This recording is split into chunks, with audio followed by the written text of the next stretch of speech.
Alright, a video for the instant runoff voting channel, IRV for me, or whatever the hell it is. Anyway, it's going to be basically on organization, because it's really you're not going to have any political reform unless people can organize to get it done. Nothing happens in this world by unorganized people. There's just no example of how unorganized individuals change the world. No, it's organization. You have to have people not only to develop the mission of an organization, the policy, do that work, but yeah, you need the numbers, you need the legs, you need the bodies, you need the body count, you need the votes. You need them in a consistent way. You need them applied in a organized way. Extortion doesn't work unless you got the gun, and the gun is people. The gun is numbers. So anyway, Fake Sagan just made this horrible video, this whole series of videos, but the last one was just awful. He's just saying that anything organized is a threat to humanity, and it's just so wrong. The enemy will be organized. The enemy gets organized, and that's how they suppress and oppress us. That's how they get it done. It's because they are organized. But you can see it anywhere. I mean, there's just no point in pointing fingers. I mean, you could say the Ron Paulites are more of an example of a cult, because the people themselves who are following his jargon don't understand what he's talking about. They don't understand the real dynamics of the Federal Reserve.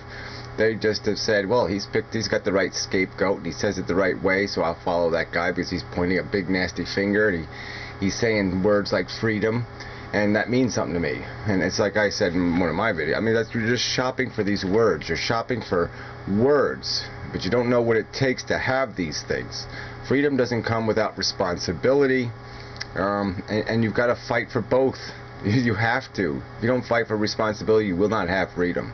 You don't fight for accountability, you will not have freedom.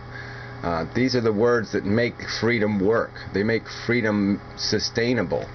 And they take effort, and you know, like I said before, policy is not simple. I mean, to fix the democracy, we have to fix the democratic process. And so I've done videos explaining how the geographic system we have is an archaic system, and it breaks our capacity to have a truly representative democracy.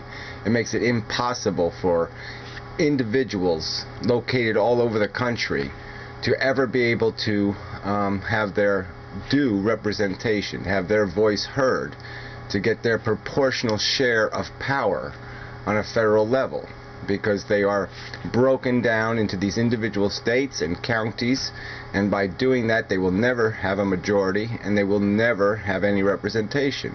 And so it closes them out of the system. So we have minorities that number in the millions in this country that have no federal representation whatsoever.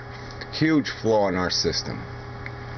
Instant runoff voting fixes it breaks the two-party system and fixes our democracy by getting rid of the spoiler effect. So then we are allowed to vote. We can widen the possibilities of who we vote for, and that makes it possible for us to extort the two parties into bending to our will. Then they have to write better compromise. They have to write better policy.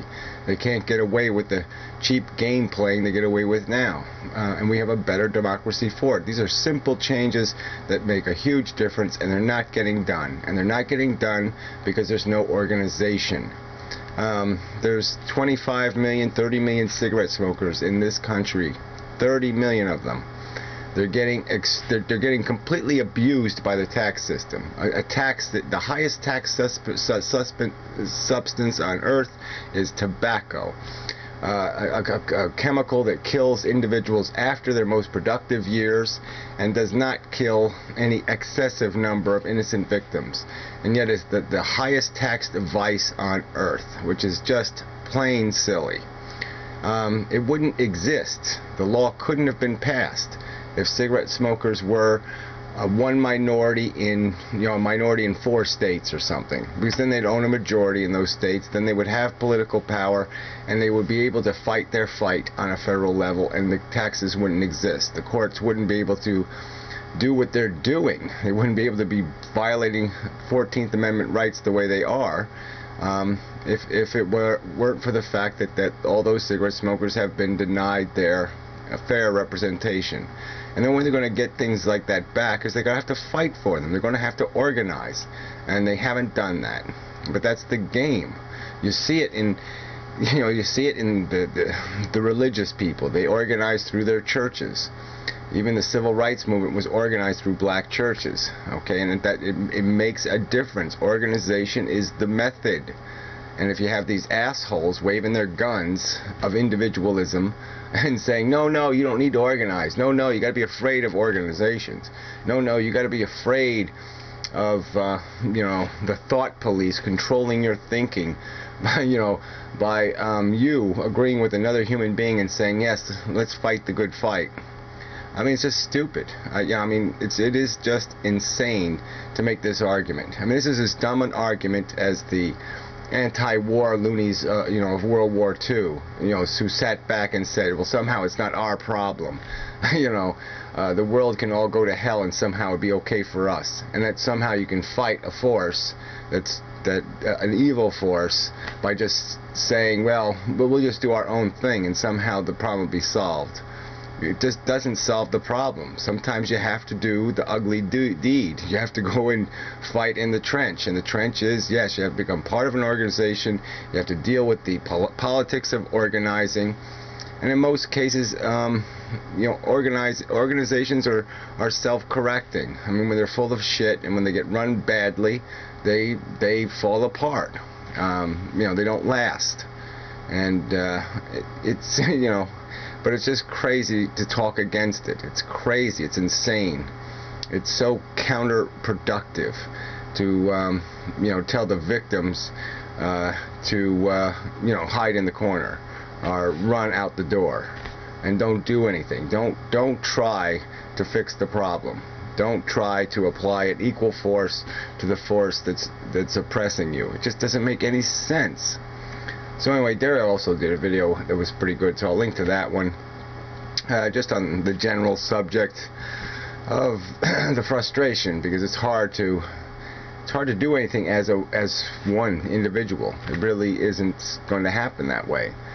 And but we all know the liabilities of movements, and they're dependent on, like anything else. It's like our democracy itself. It's dependent on good rules. It's not so much about the people. People will corrupt things if you give them too much power.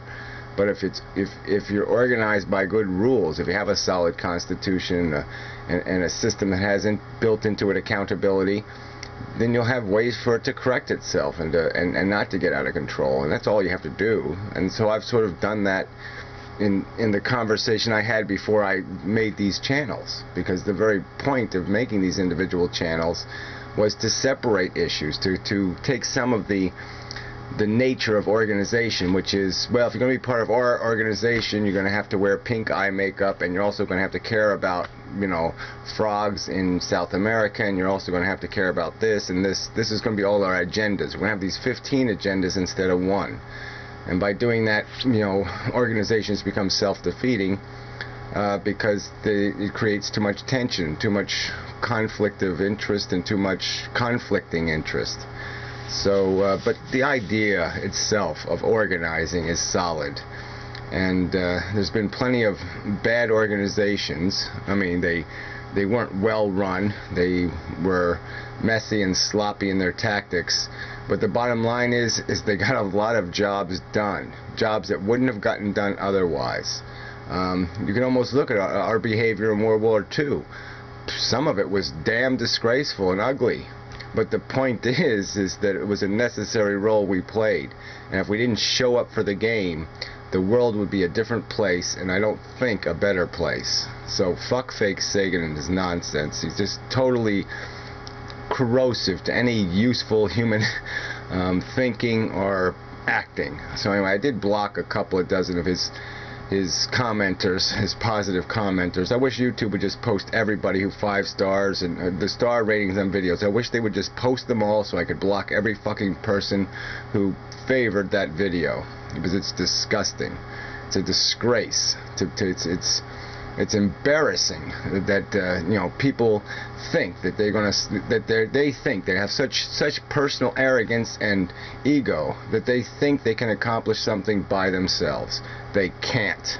You have to work with other people. You have to organize. It's the only way anything's going to change for the better. So anyway, enough said. Well, I do have a minute left over, and this is a channel focused on policy more than just the word organization. But I mean, yes, look, it's important that we get this instant runoff voting thing. It's important that we get a reliable voting system, a system where we can choose, if we wish, to have a guaranteed vote, one that we can see. We can see it, we can read it if we choose. We need systems that have more accountability built into them.